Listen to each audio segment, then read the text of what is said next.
الناس بيسألوا دايما عليك وبيحبوك جدا جدا بجد؟ والله. في خبر حزين صدم الجمهور العربي، رحل الفنان الكبير عبد الرحمن أبو زهرة عن عمر 92 سنة بعد صراع طويل مع المرض وتدهور حالته الصحية بالفترة الأخيرة.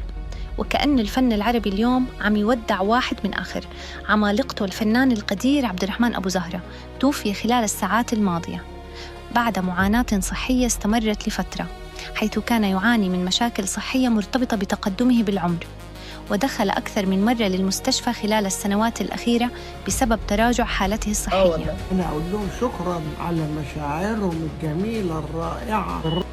خبر الوفاة أعلنه ابنه أحمد أبو زهرة برسالة مؤثرة جداً عبر فيسبوك، قال فيها: صعدت روحه الطاهرة إلى السماء.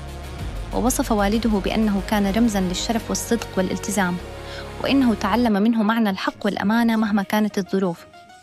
الكلمات اللي كسرت قلوب الناس كانت لما قال: مات الأب والظهر والسند والمعلم والقدوة، ادعوا له بالمغفرة.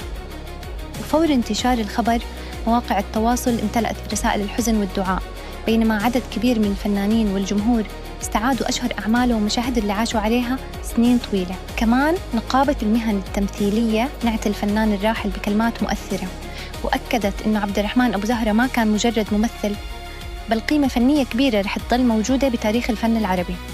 الناس ما تذكرت بس أدواره بالمسلسلات والأفلام، تذكرت كمان صوته المميز اللي عاش معنا بسنوات الطفولة، والهيبة والحضور المختلف اللي كان يملكه بأي عمل يشارك فيه.